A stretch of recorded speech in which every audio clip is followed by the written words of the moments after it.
भगत समाज से मैं प्रार्थना करूंगा, जब तक आप बरवाला कांड की जड़ में नहीं जाएंगे, जब तक आप इस बरवाला कांड को नहीं समझेंगे, इस राष्ट्रीय समाज सेवा समिति के मंसूबों को नहीं समझेंगे कि असल में ये राष्ट्रीय समाज सेवा समिति काल प्रेरणा से क्यों बनी, क्या इसका मकसद था, और जब तक आप सतगुरु रामपाल जी परमेश्वर जी के काल प्रेरित बेटा बेटी भाई बंधु रिश्तेदारों को नहीं समझेंगे, उनकी घटिया मानसिकता को, उनके मंसूबों को नहीं समझेंगे, तब तक भाइयों और बहनों आप कभी भी इस भक्ति मार्ग पर एक दृढ़ भगत नहीं बन सकते।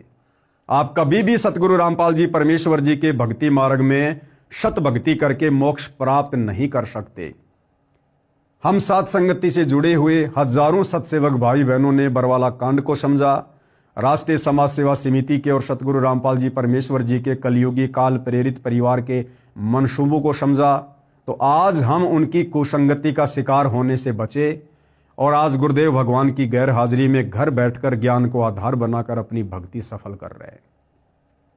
और बाकी नादान संगत अपने गुरु की गैर हाजिरी में जो इन सतलोक आश्रमों में जा रही है, दिन प्रतिदिन अपनी मर्यादा तुड़वा रही है, भक्ति और भगवान से कोसों दूर होती जा रही है।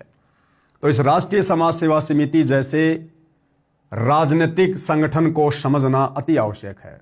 तो भाइयों और बहनों, सबसे पहले आगे बढ़ने से पहले हम यही जानेंगे कि सन 2010 में सतलोक आश्रम बरवाड़ा में संत रामपाल जी परमेश्वर जी की आज्ञा के विरुद्ध संत रामपाल जी के परिवार ने क्यों इस राष्ट्रीय समाज सेवा समिति जैसे मनवस संगठन को जन्म दिया और इन्होंने इसके क्या क्या नियम बनाए हैं, थोड़ा सा हम इसके ऊपर प्रकाश डालेंगे। राष्ट्रीय समाज सेवा समिति के गठन की कार्यवाही आज दिनांक 14/8/2010 को राजनीतिक, प्रशासनिक तथा न्यायालय की असहनीय बर्बरता का मुकाबला करने के लिए हम संत रामपाल जी महाराज के शिष्य हजारों की संख्या में मानसरोवर पार्क रोहतक हरियाणा में एकत्रित हुए।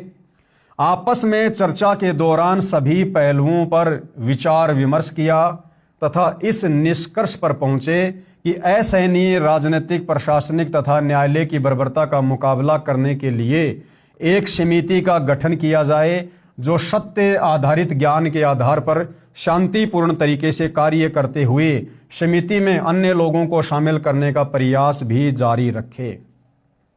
ये इसकी राष्ट्रीय समाज सेवा समिति की भूमिका है, इसकी ये प्रस्तावना है। इन लोगों ने काल प्रेरणा से संत रामपाल जी के ज्ञान विरुद्ध खुद ही देश और दुनिया को सुधारने का ठेका लेते हुए इस संगठन का निर्माण किया। ये मैं व्हाट्सएप पर डाल दूंगा, भाई बहन पढ़ सकते हैं इसको। इस समिति को समझने के लिए भाई और बहनों कि ये काल प्रेरित है या फिर सतगुरु रामपाल जी के आदेश से बनाई गई होगी, हम सीधे सीधे इसके नियमों पर चलते हैं। इसका नियम नंबर 8 और नियम नंबर 12 भाई और बहनों हमें सब कुछ समझा देगा। राष्ट्रीय समाज सेवा समिति का संविधान नियम नंबर 1 है, 2, 3, 4, 5, 6, 7, 8, ये नियम नंबर 8 है। राष्ट्रीय समाज सेवा समिति का पदाधिकारी केवल शतनाम प्राप्त भगत ही बन सकता है। सदस्य बिना नाम लिए हुए भी बन सकता है जो समिति के नियमों को पूर्ण तौर से पालन करेगा। अर्थात इन राष्ट्रीय समाज सेवा समिति वालों ने काल प्रेरणा से इस राष्ट्रीय समाज सेवा समिति के अंदर जिसने बरवाला कांड में मुख्य भूमिका निभाई है, इस समिति में भाई और बहनों संत रामपाल जी के परिवार वालों ने बाहर के लोगों की भी एंट्री करवाई। यानी जो लोग भगत नहीं थे उन लोगों को भी राष्ट्रीय समाज सेवा समिति से जोड़ा गया और उन लोगों को काले कमांडो बनाकर प्रशासन के साथ में लड़ने और मारने के लिए खड़ा किया गया।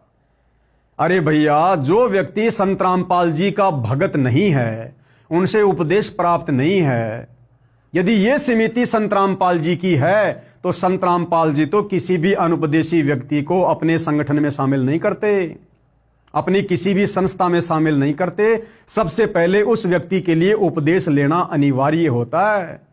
यहां तक कि संत रामपाल जी तो उस व्यक्ति के घर का पानी भी नहीं पीते जो उनका भगत ना हो। तो यदि ये राष्ट्रीय समाज सेवा समिति सतलोक आश्रम वालों के अनुसार संत रामपाल जी ने बनाई है, तो संत रामपाल जी भला अपनी नियम और मर्यादा और विधान के विपरीत किसी भी अनुपदेशी व्यक्ति को इस संगठन में क्यों शामिल करेंगे? इसका मतलब संत रामपाल जी का इस संगठन से कोई लेना देना नहीं। ये सारी की सारी मनमानी उनके परिवार के द्वारा की जा रही थी। कारण क्या था? ये परिवार भाइयों और बहनों काफी लंबे वर्षों से मर्यादाओं से दूर था। काल इनके सिर पर बैठा हुआ था और काल ने संत रामपाल जी के परिवार को मोहरा बनाया बरवाला कांड जैसी घटना को जन्म देने के लिए। आगे 9 नंबर नियम है, 10 है, 11 है और 12। अब ये 12 नंबर नियम को ध्यान से पढ़िए भाइयों और बहनों, आपको पता चल जाएगा कि ये राष्ट्रीय समाज सेवा समिति वाले अर्थात संत रामपाल जी के बेटा बेटी भाई बंधु रिश्तेदार संत रामपाल जी का कितना सम्मान करते हैं, संत रामपाल जी को गुरु मानते हैं, परमात्मा मानते हैं, या अपने जैसा 2 कोड़ी का एक इंसान मानते हैं। पॉइंट नंबर 12, और क्या लिखा संत रामपाल जी के परिवार ने? राष्ट्रीय समाज सेवा समिति संत रामपाल जी महाराज से किसी प्रकार के कार्य में दिशा निर्देश नहीं लेगी। क्लियर? खुद संत रामपाल जी का परिवार कह रहा है, राष्ट्रीय समाज सेवा समिति वाले कह रहे हैं कि हम राष्ट्रीय समाज सेवा समिति वाले संत रामपाल जी महाराज से किसी भी कार्य में कोई दिशा निर्देश नहीं लेंगे। यानी हम जो भी कुछ करेंगे अपनी मनमर्जी से करेंगे, हमें संत रामपाल जी के आदेश की कोई आवश्यकता नहीं है और ना हम उनसे किसी भी प्रकार का कोई दिशा निर्देश लेंगे। अरे भगत तो हमेशा किसी भी कार्य को करने से पहले अपने गुरु से आज्ञा लेता है। भगत तो वो होता है जो गुरु के वचन से, गुरु की आज्ञा से एक कदम भी बाहर नहीं जाता। और ये लोग साफ साफ क्या लिख रहे हैं भाई और बहनों कि हम राष्ट्रीय समाज सेवा समिति वाले संत रामपाल जी से किसी भी कार्य में कोई आज्ञा नहीं लेंगे। तो भला ये संगठन संत रामपाल जी का कैसे हुआ? ये संगठन तो 2010 में बरवाला कांड जैसी घटना को जन्म देने के लिए काल ने खड़ा किया, काल ने।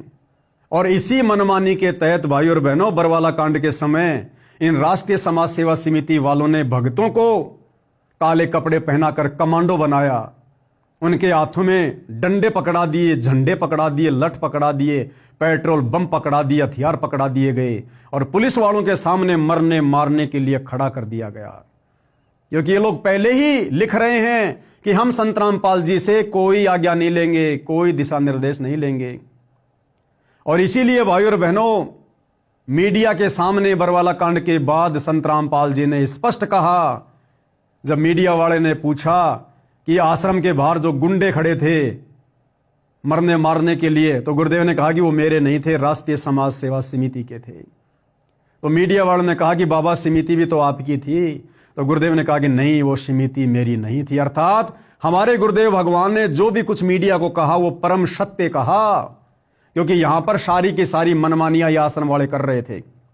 ये आश्रम वाले खुद ही कह रहे हैं कि हम संत रामपाल जी से किसी भी कार्य में कोई दिशा निर्देश नहीं लेंगे। तो भला समिति संत रामपाल जी की कैसे हुई? राष्ट्रीय समाज सेवा समिति संत रामपाल जी महाराज से किसी प्रकार के कार्य में दिशा निर्देश नहीं लेगी, क्योंकि संत रामपाल जी महाराज का कार्य केवल सभी धर्मों के धार्मिक सदग्रंथों का अध्ययन करके सत्संग प्रवचन करना तथा आने वाले भक्तों को नाम दीक्षा देना ही रहेगा। इन लोगों ने तो गुरु का गुरु बनकर गुरु को एक सेवा दे दी, संत रामपाल जी को उसका कार्य याद दिला दिया कि संत रामपाल जी का क्या काम रहेगा? सभी धर्मों के धार्मिक सदग्रंथों का अध्ययन करके सत्संग करना और आने वाले लोगों को नाम दीक्षा देना, केवल संत रामपाल जी का यही काम रहेगा। अरे हमने तो सुना था कि गुरु अपने भक्तों को सेवा बांटता है। यहां तो इन नालायकों ने अपने गुरु को सेवा दे दी कि गुरु का काम केवल धर्म ग्रंथों को पढ़ना, सत्संग करना और उपदेश देना, बस। अतः संत रामपाल जी महाराज अन्य सभी प्रकार की जिम्मेदारियों से मुक्त रहेंगे। अपने गुरु को जिम्मेदारियों से मुक्त कर दिया इन गधों ने, अपने गुरु को जिम्मेदारियों से मुक्त कर रहे हैं कि गुरुजी हम हैं ठेकेदार, आपको तमाम प्रकार की जिम्मेदारियों से मुक्त किया जाता है, हम संभाल लेंगे शासन को, प्रशासन को, पुलिस वालों को, कोर्ट को, कचहरी को, भक्तों को, आपको हर प्रकार की जिम्मेदारी से हम मुक्त करते हैं। यानी ये राष्ट्रीय समाज सेवा समिति संत रामपाल जी के परिवार वाले बरवाला कांड के समय संत रामपाल जी के गुरु बने हुए थे, गुरु। और इसके बावजूद भी ये नादान संगत आज इन्हीं की पूंछ पकड़ के चल रही है। भाई और बहनों, ये खुद तो नरक की टिकट पक्का करवा चुके हैं, आप लोगों को भी नरक में लेकर जाएंगे। इसलिए दास कह रहा है, यदि किसी ने सतभक्ति पर सफलता प्राप्त करनी है, गुरु के दिल में जगह बनानी है, तो सबसे पहले आपने इस राष्ट्रीय समाज सेवा समिति को समझना पड़ेगा। संत रामपाल जी के परिवार की घटिया मानसिकता को समझना पड़ेगा, जो दिखाई तो देते हैं भगत, लेकिन कार्य भक्ति विरुद्ध करवाकर भक्तों को काल के मुंह में लेकर जा रहे हैं। तो ये 2 पॉइंट भाई और बहनों बहुत ही ज्यादा महत्वपूर्ण थे। हालांकि दास आपको पूरा पढ़ाता, लेकिन समय का अभाव है, और कहते हैं समझदार को संकेत ही काफी है।